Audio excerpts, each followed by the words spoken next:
My fellow Jamaicans at home and in the diaspora, greetings.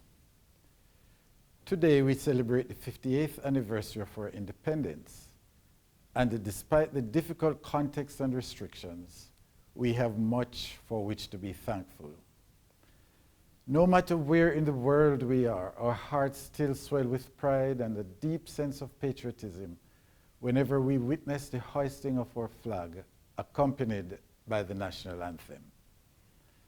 The commemoration of this milestone in our nation's history is not just for the customary jubilation and festivities, but it provides an invaluable opportunity for us to reflect and recommit ourselves to the continuous and crucial task of nation building.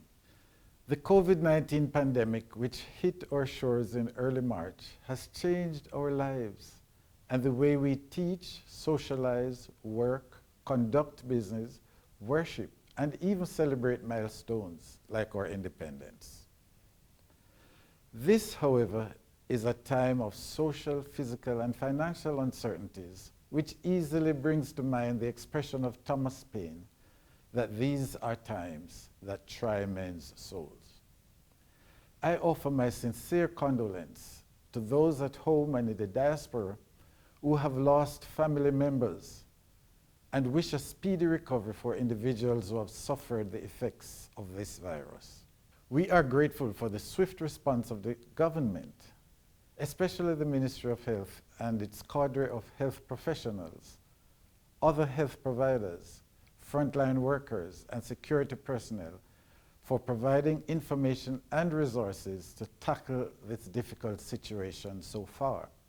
I also thank each one of you for exercising your duty of care in following guidelines issued and assisting each other to get through this challenging time together.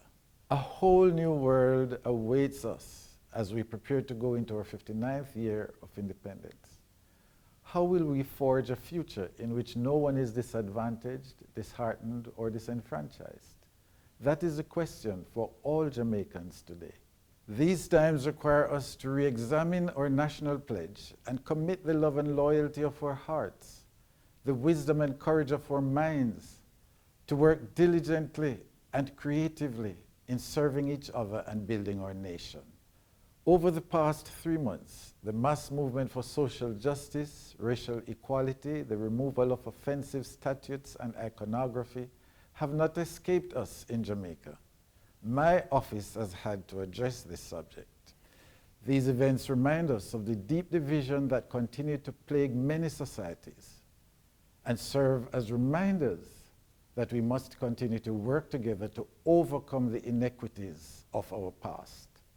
The emancipation that our forefathers and mothers fought vigorously for many years ago must be guarded and celebrated, even as we fight for the oppressed and marginalized, and not settle for anything except the best outcome. However, today we celebrate the enviable fact that our democracy, even with its limitations, has remained stable for 58 years. We, the people, have successfully voiced and participated in our democracy and must continue to do so to ensure that all of us can benefit from our status as an independent nation. As we enter this new normal environment, we must display the resilience for which we are known globally. Let us be strong, recharge our collective psyche, rally around the symbolic meaning of our national flag, and remember what it means to be Jamaican. Despite the challenges, the strength and creativity of our people will shine through as we continue to chart our path forward. Happy independence. God bless you, and God bless Jamaica, land we love.